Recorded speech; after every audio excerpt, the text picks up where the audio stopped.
Hello and welcome to this session titled The How and Why of a Career That Helps Animals in LMICs with Lauren, Mee, and Engin Arıkan. I'm Sayan and I'll be the MC for this session. Following Engin and Lauren's presentation, we'll move on to a live Q&A session where they will respond to your questions. You can submit questions through the Swap Card Live discussion feature. Then after 45 minutes, we'll bring the session to an end. But now I would like to introduce our speaker for this session.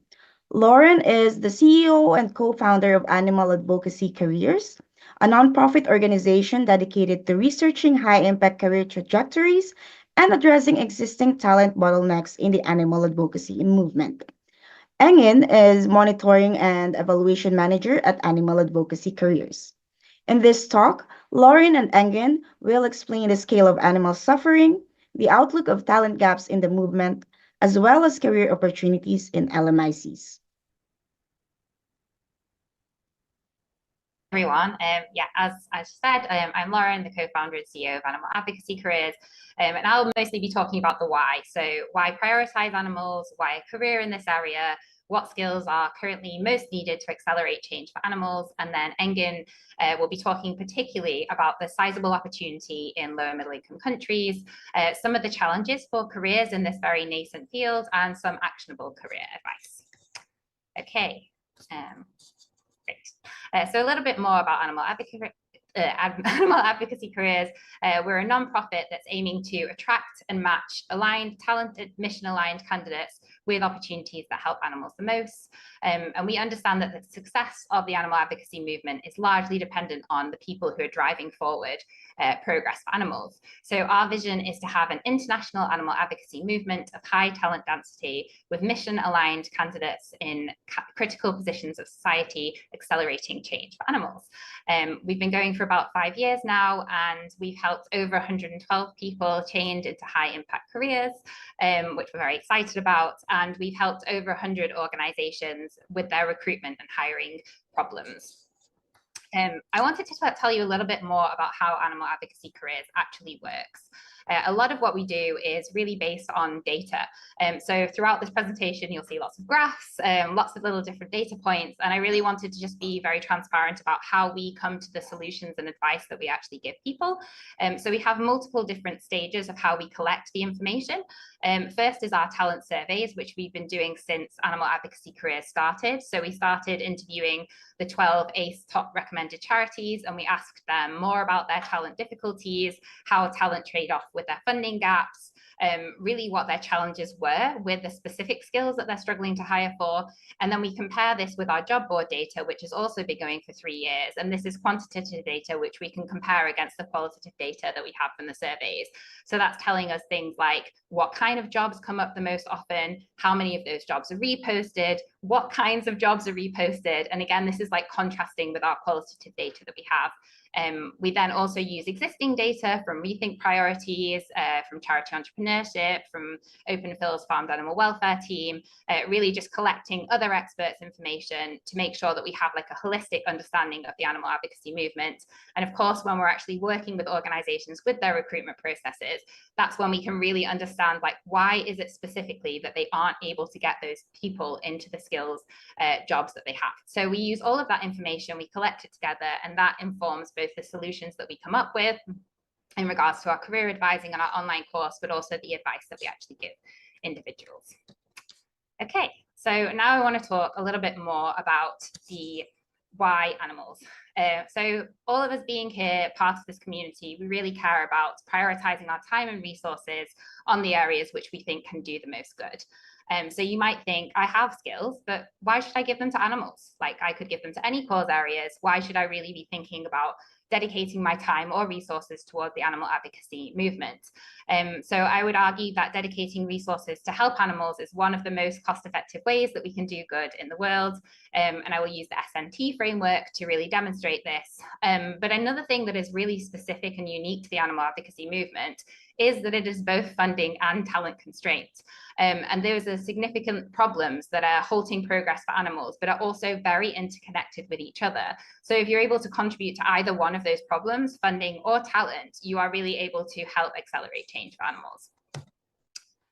So the first problem is the scale. I think it's easy sometimes to underestimate how big the actual scale of the problem is. According to Our World in Data, they assume that there's about 83 billion land animals that are raised and slaughtered each year, and that out of those animals, 94% of them are in factory farms. So that means that the majority of animals are actually living net negative lives. And the human population of the world is 8 billion. So we're consuming 10 times the amount of people that are on the world that are consuming animals. And when we're talking about fish, it's more like 15 times, and it could be much more than that because we don't actually have accurate statistics for fish. Then another issue isn't just about the scale of the problem, but it's also about the trajectory that we're actually on for animals.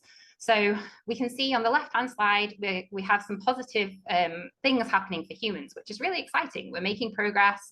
Global health is really going in positive directions, maybe some due to the nonprofits that are actually there making all these great things happen, but animals are not going in the right direction. Global meat consumption is actually rising year on year, and the FAO predicts that meat consumption will grow by 40% by 2050.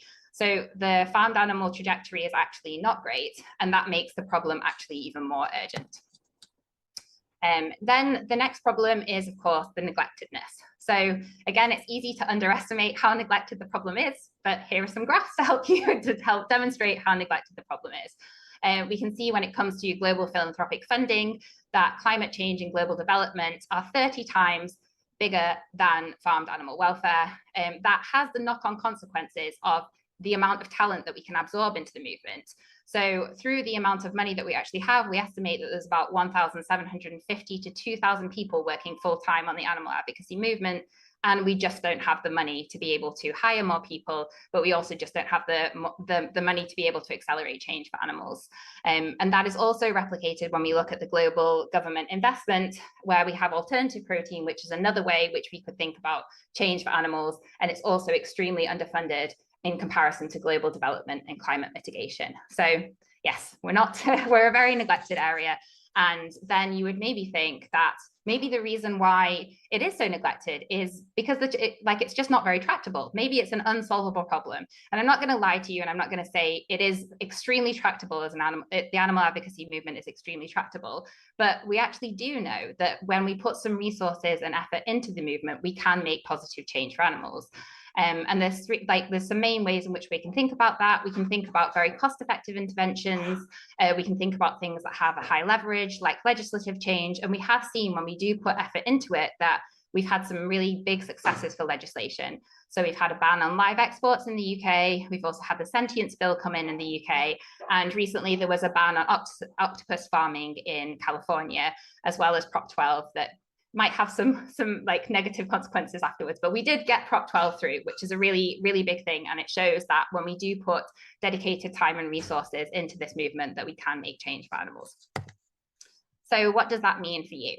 It means that if you are one of those individuals that is actually really excited about helping make change for animals, that it is likely one of those areas that you can really have the biggest impact. Due to it being so highly neglected, the scale of suffering is just enormous. And there is evidence to show that dedicated resources on this topic can genuinely help make progress. Okay, so now we're going to talk about why working on this area. So I think that very often we think about, so why work on this area? I'm mostly going to be focusing on nonprofits, because when AAC started, a lot of our resources went to nonprofits. So we have the best evidence to show how the talent bottlenecks are impacting nonprofits. And one of the ways that this shows up the most is actually in the data from our job board. So through the job board in the last 3 years, we've seen that there are around 500 to 700 jobs that are posted. And out of those jobs, around 160 of those are reposted. You can also see what kind of roles are reposted here on the other two charts. But what it actually means is that a lot of money is being wasted in the movement. Experts assume that around $12,500 is how much it costs per hiring round. So for organizations to double that hiring round, it's about $25,000. And if we times that by the number of roles that are reposted, we're wasting about $1 million to $2 million each year just in extending that amount of time for reposting those roles. A solution to this would just be having more qualified, skilled people to fill those roles, and then the roles wouldn't have to be reposted. But it's not just about the actual financial cost. It's also about the time cost to those organizations. It's around 150 to 300 hours per recruitment round. And often many senior leaders are the ones that are actually invested in the recruitment itself. So they're having to divert their time away from the mission critical work to oversee the recruitment rounds. So recruitment is really a talent drain on the animal advocacy movement. And we believe that the best solution to this is actually just having more talented people in the animal advocacy movement. Okay, so what skills are specifically missing in the animal advocacy movement? How do you know whether you have the skills that are most needed in the nonprofit space? So this year, 2024, we redid our talent survey, and it's grown a lot since the first time we did the talent survey, which was just 12 organizations. This year, we surveyed over 103 organizations, so the data itself is just much larger. We did subcategorize them into different regions because this was a global talent survey. It wasn't just like Western countries. It was also, we did a subcategorization for lower middle income countries, and we didn't see any big deviations from the top three bottlenecks. It was consistently executive leadership and strategy, campaigns and fundraising. The only interesting difference was that in Europe, campaigns was actually higher than fundraising. That's the first time we've ever seen that. It's always been executive leadership and fundraising as the top two kind of talent bottlenecks. And yeah, this is just a comparison of how the bottlenecks have changed from 2020 to 2024. And it's also important to remember this when you're thinking about it, because skill bottlenecks can change, but it does seem that investing in either executive leadership or fundraising, or if you have those skills, it could be an area where you could just have the most impact for animals. Okay. So types of roles that help animals. I think very often when people are thinking about the nonprofit space, we think when we're thinking about helping animals, we think a lot about just the nonprofit space. And this can be problematic because there are actually only 700 jobs globally. And when we also think about how we want to affect change for animals, we do need talented mission-aligned people in all areas of society. I think a good way of kind of comparing this would be thinking whether you wanted to go to a vegan supermarket and buy all of your food in the vegan supermarket, or whether you want to have your vegan products in a regular supermarket where you could access them much better, or where other people can access them as well. And I think the answer is you want both. You want both the vegan supermarket where you can get your exclusive products, but you also want the vegan products in a normal supermarket as well. And I think that's how we have to think about talent. We need talent to be dispersed in all areas of society. So I think a lot more people could be thinking about roles in adjacent areas to the movement. When we're talking about that, what do we mean? So the nonprofit roles that we're talking about are the ones on the left, which we kind of already spoke about before. Again, we're really excited about people getting those roles in the hardest to hire for. And then adjacent roles, I think there are many different ways that people can actually help animals. And I would really ask people to really think about this, particularly in areas where the movement is slightly more nascent and there might be less roles available for them. Again, what we did is when we were doing the talent survey, we asked organizations, sorry about all the graphs here, we asked organizations, if you weren't to work in the nonprofit space, where would you be excited about having talented mission-aligned people? As you can see, everyone wants people everywhere, but there was kind of an agreement that people would be excited, that nonprofit organizations would be relatively excited about having people in government or in leadership positions in food companies. This was slightly different in some areas, like you can see in Asia, more earning to give, more philanthropic advising. And again, this is just goes to show that it can be slightly different in the different regions where you could have more impact in adjacent sectors, and it's worth people looking at. Okay, and now I'm handing over to Engin, who can talk to you more about the lower middle income countries. Thank you very much, Lauren. Hello everyone. My name is Engin, and I'm from a developing country, a middle income country. I'm currently residing in Istanbul, Turkey, and I started my involvement in animal advocacy through another organization, which I'm still involved with, which is Cage Free Turkey. In this presentation, I would like to add more context to how and why a career in animal advocacy in low and middle income countries can be very impactful. So, as Laura mentioned, the scale of animal suffering is immense, but we need to see that this also happens in low and middle income countries as well. This is not, although we typically see documentaries or undercover investigations from developing countries, it is a fact that the majority of animals reared in factory farms are also in these low and middle income countries. Although per capita animal product consumption is higher in developed countries, since population and region-wise, other countries are larger, and as Lauren mentioned, as those regions grow economically and population-wise, we expect that the animal suffering will increase in low and middle-income countries as well. So, in terms of neglectedness, as Lauren mentioned already, so the animal advocacy movement worldwide is rather small compared to the problem that we face today.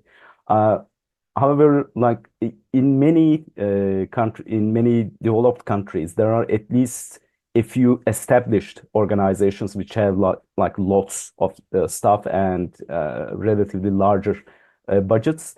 Unfortunately, that's not the case in many low and middle income countries. Although this may sound like a bad news, it is also a reason to be involved in this area, since the more a field is neglected, the more it can be an opportunity to have a marginal positive impact. And as Lauren mentioned, the talent density in many organizations in those countries and the need for new founders to start on new organizations is also high in low and middle income countries. Finally, I think this is a major concern in those regions. There are ways to help animals in low and middle income countries as well. So in my experience in Turkey, there are a lot of people, a lot of my friends were a bit pessimistic about my involvement in animal advocacy, particularly because they didn't believe that the progress was possible. And I had also my doubts as well. My friends and in addition, my family was very pessimistic about our success. However, there are some reasons to be more optimistic in those regions as well, in low and middle income countries. Why? Because like even if so the socioeconomic situation is less favorable than developed countries, there are companies, there are regions that may offer more favorable chances to reach out and implement reforms. For instance, there are high-end restaurants, five-star hotels, global brands operating in those countries, and you may find them more receptive to your calls for change. Also, it may be better to think of animal advocacy not just like gathering crowds in front of some institutions and protesting, but rather you can also view animal advocacy as simply sending an email to an institution and asking for a meeting and explain them how a reform can look like. In that case, it's not that difficult to achieve in a low and middle income country as well, because in those institutions you can find certain people that that would be willing to hear you out. Finally, and that was something that I was very happy to see, is that pressure campaigns and gathering crowds in low and middle income countries is also feasible, because because people in low and middle income countries are also, the vast majority of them are also against animal cruelty. In fact, you can have even better advantages there, because if you happen to be the first, or one of the first organizations or group of advocates that advocate for farm animals and put forward farm animal suffering into the public discussion, it would have a novelty advantage, and you can then be able to attract more public attention.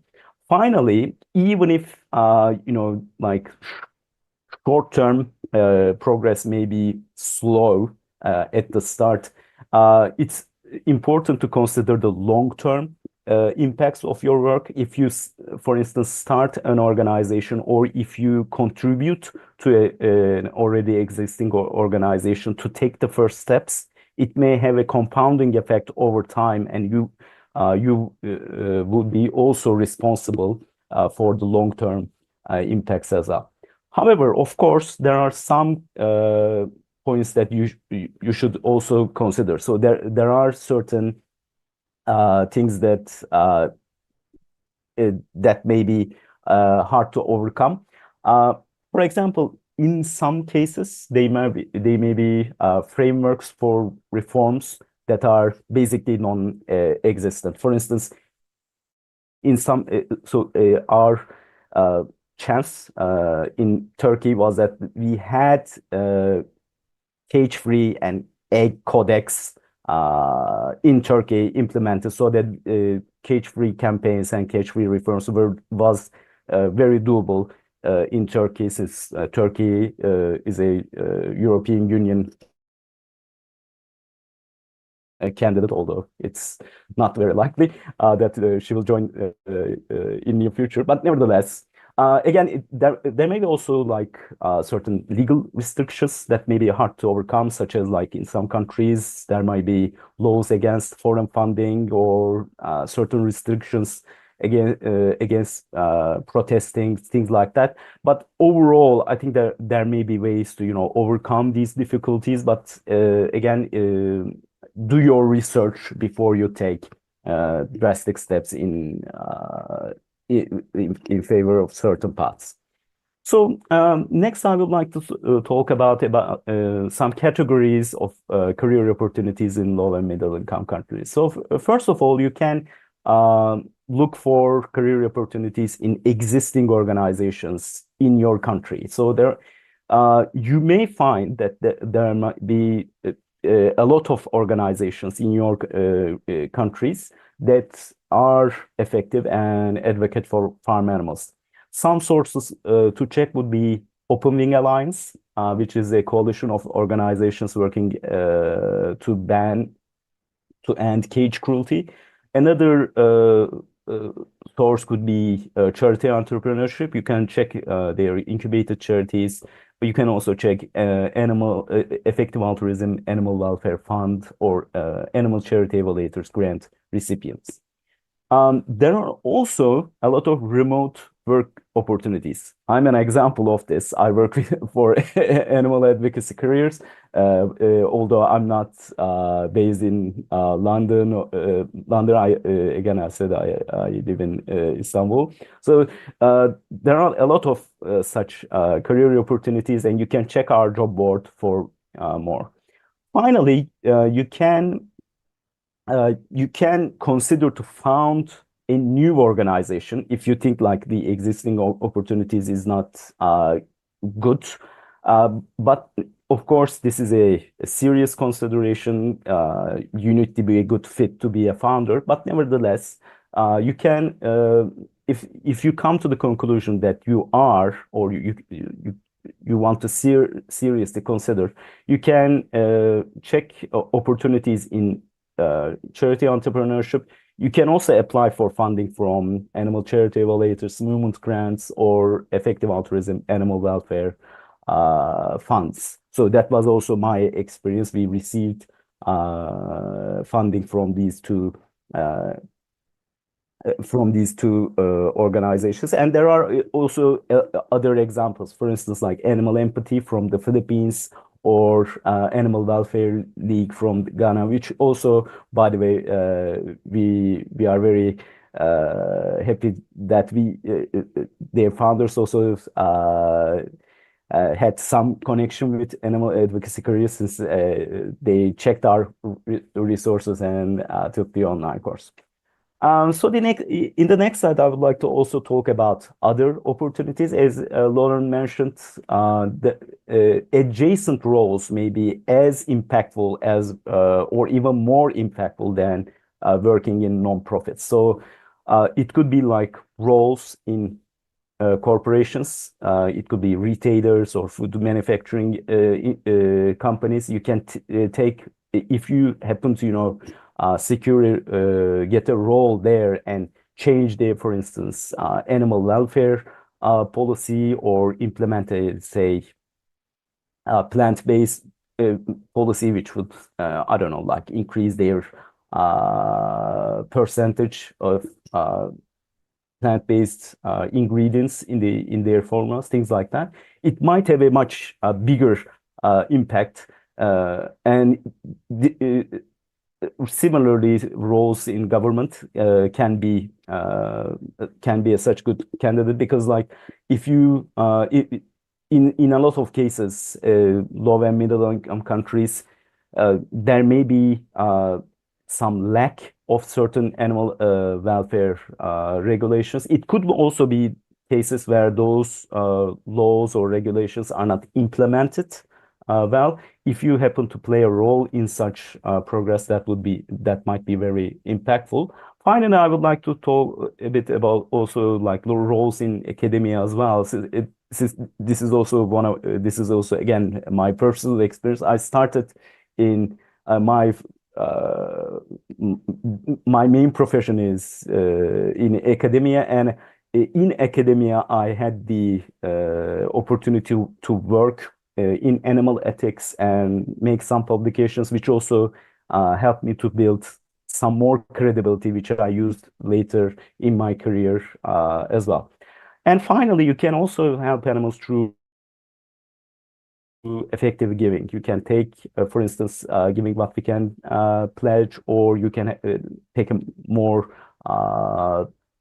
broad career choice to earning to give, and allocate your donations for animal charities, so that you can have impact indirectly by helping those organizations.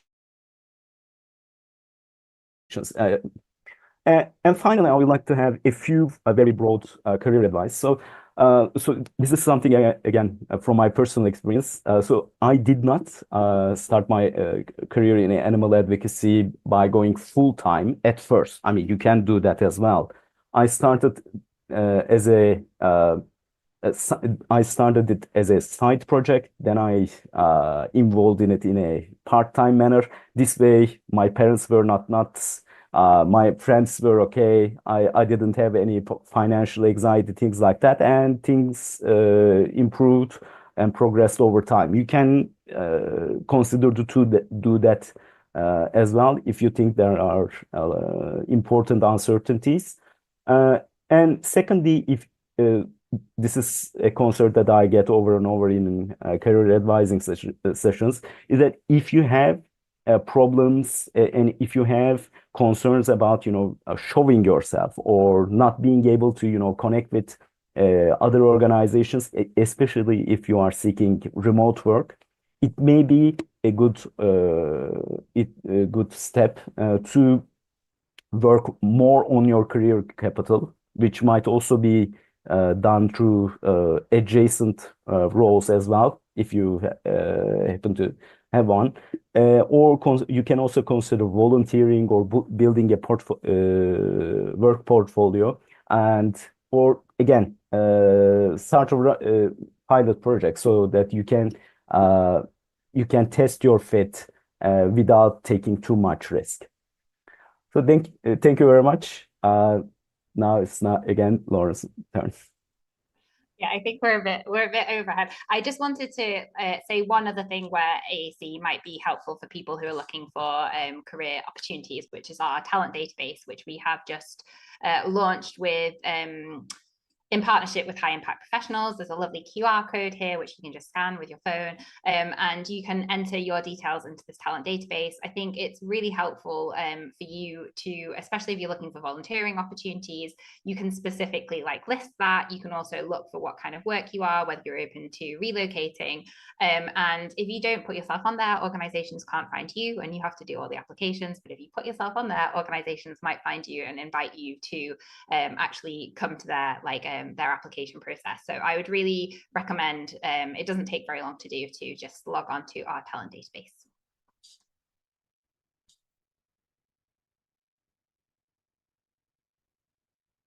And then I think we're ready for questions if anyone has any.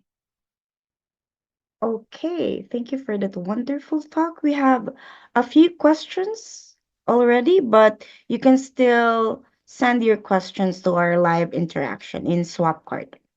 So the first question is, why are five-star hotels, global brands, etc., considered low-hanging fruits for animal advocacy in LMICs? Sure. Yeah. So a major concern for corporations to accept like higher animal welfare standards like cage-free or adopting more plant-based options in their menus is the cost and lack of consumer preference. However, companies like five-star hotels or high-end restaurants typically don't have this concern. They typically have budgets that they can spare for more expensive goods, and in general their customers are more inclined to see animal welfare forms. Thank you for that. Another question is, what's your advice for funding opportunities for startup nonprofits in LMIC?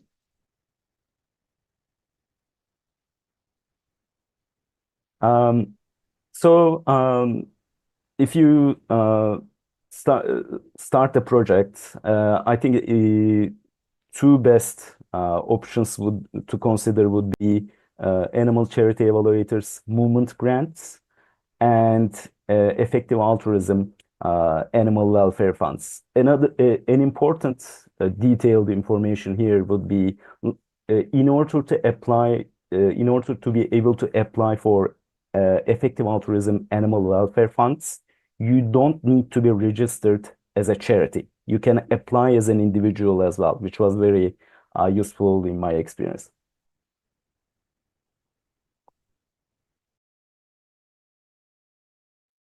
Are there any more questions? While waiting for the questions, I can ask one more question as well.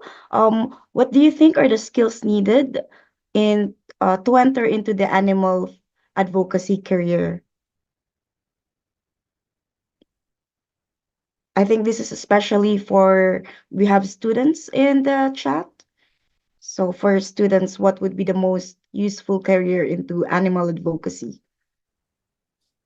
There isn't really an answer for that, unfortunately. It really depends on it depends on the region that you're in. It depends on also the kind of job that you want. So for example, campaign roles, it might be better to start straight away in the movement for a campaign role, because it's not really one of those things that you can get training for outside of the movement. You could gain like marketing experience, for example, but it's very unlikely that you'll be trained in corporate campaigns by going to get a job in the for-profit sector. That just is very unlikely. But if you wanted to get a job in leadership, or you were looking for a career path in fundraising, it is possible that you could go to adjacent sectors like the environmental sector and get development experience there and then come back. Or you could go and get sales experience in the for-profit sector and then come back. And the same is true with like management and leadership. So I think it's probably helpful for students to think a lot about what their transferable skills and soft skills might be, and what kind of skills those would best translate to in career opportunities. So if you had like good people skills, or you're very extroverted, maybe you'd be better in like management or fundraising. But if you're more analytical or more research oriented, maybe you'd want a career in research or academia. So I think that it is quite hard to say like, oh, these are the specific skills. I think it's more like of a personal thing. And I think that's also why we like to give one-to-one career advising, which is another plug, just to say that if people would like one-to-one career advising, we'd be very happy to speak individually to people about their current skills and like what maybe would be the best fit for them in the future. That's very insightful, Lauren. Let's move on to the next question. In countries, in countries where there is no effective animal advocacy organizations or networks, how could someone assess the viability or tractability of animal welfare interventions?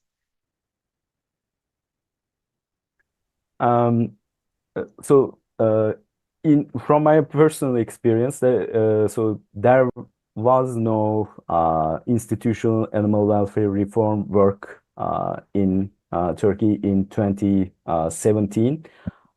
So my approach was to prepare emails to be sent to corporations and send about 100 emails to 100 companies, and my experience was about 10 of them replied, which seems kind of bad.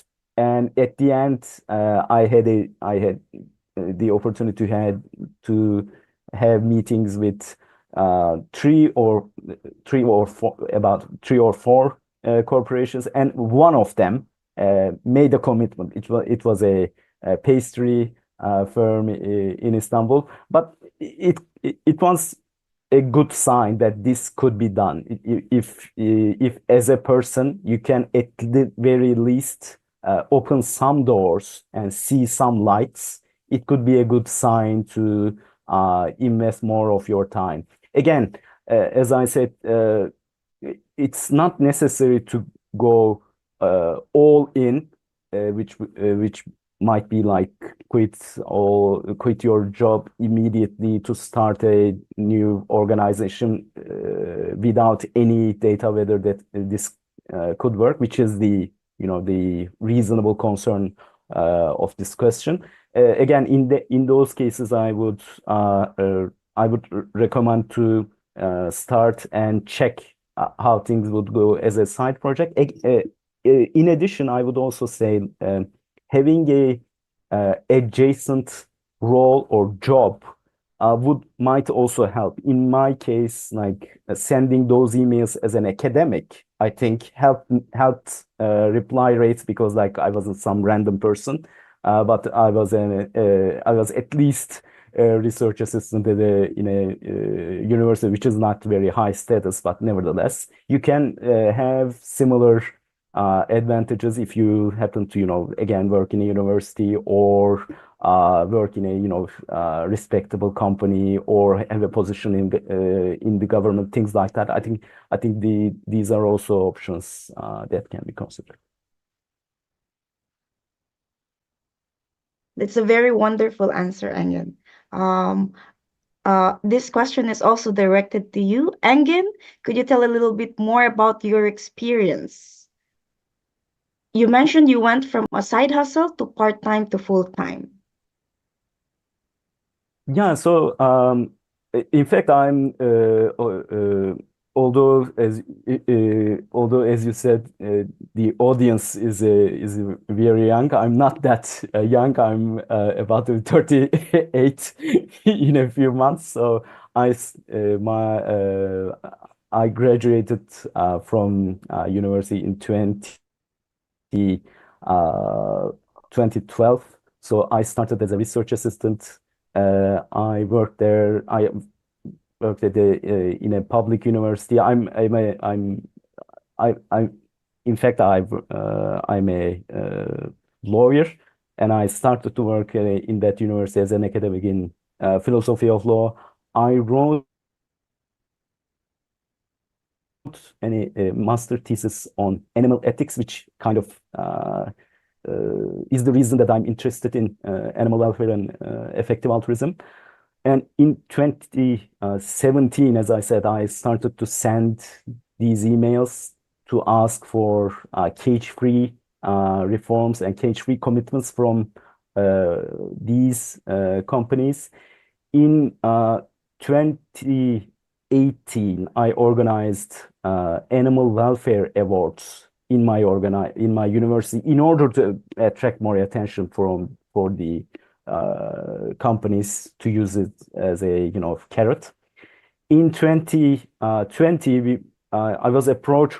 By the way, through that time, I was involved. I was a member of Open Wing Alliance as an individual, not as a major organization. In 2020, we were approached by an anonymous donor, which were willing to support our work, and the seed funding was about $3,000, which felt surreal for us because me and my co-founder Emre, because why would someone who didn't know us give us money? But looking back, I think this was a very small amount by the standards of our current budget, but nevertheless, it pushed us to seriously consider to invest more of our time. And my main chance was that I have a very good friend, who is my co-founder, who is mainly responsible for the progress and the success story of Cage-Free Turkey. And thanks to him, we kind of founded the organization, and we had this all great people coming in, working with us. And thanks to this great team now, we are making progress, although it wasn't easy, and it is not easy. We have a lot of periods of lack of progress and dark times, if you will. But I'm happy to take this route and get more involved. And 2 years ago, and I saw Animal Advocacy Careers, and I was watching that organization, and I was very impressed by their work. And I also believe that this is very important, since from my experience in Cage-Free Turkey, so the talent was the main predictor of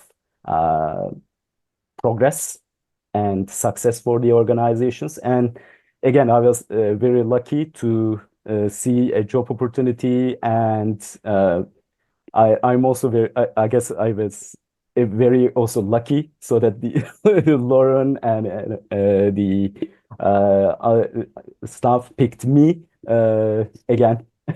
Someone they didn't knew a lot, and I didn't have a lot of experience in monitoring and evaluation as well. But nevertheless, I was very lucky. And fast forward day, so I'm now currently working as a researcher. I mean, in a lot of roles, you do a lot of things. So again, I'm very happy to be here. This was an answer which is all over the place, but that was okay. Yes, thank you, Engin, for sharing your story. I'm sure our audience is very inspired by you. So, our last question is, I see that outside the EA community, LMICs are very neglected. How do you have any tips in how and where asking for grants outside the EA community to work in those countries?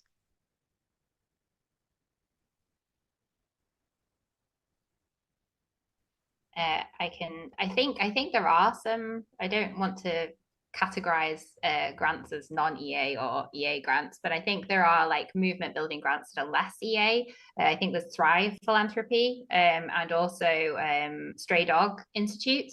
They give a lot of these smaller grants, but they are much smaller grants. So I think that in general, the EA movement gives much larger grants. But I have seen that like the EA movement moving more towards lower middle income countries in the last. I think there was a post on this recently from the EA Animal Welfare Fund that they are moving more in the direction of funding low middle income country stuff, which is really fantastic. And yeah, I think that those would maybe be two other opportunities like Thrive Philanthropy and Stray Dog Institute. Engin, I don't know if you have any other tips. No, not really.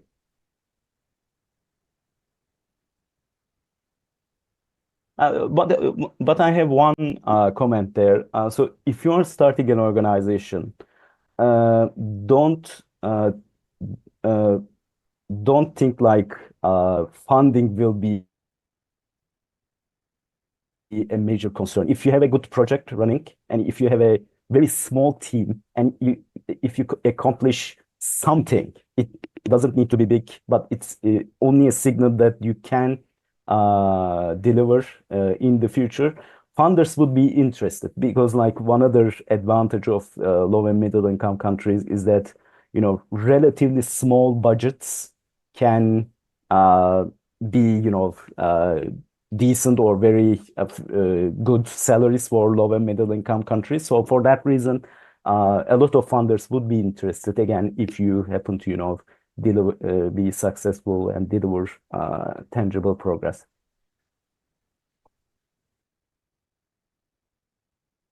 And that concludes this session. Thank you so much, Lauren and Engin, for giving us your time and sharing about animal advocacy careers. So for our audience, you can book their one-on-one and also join their talent directory. Thank you, everyone, for watching.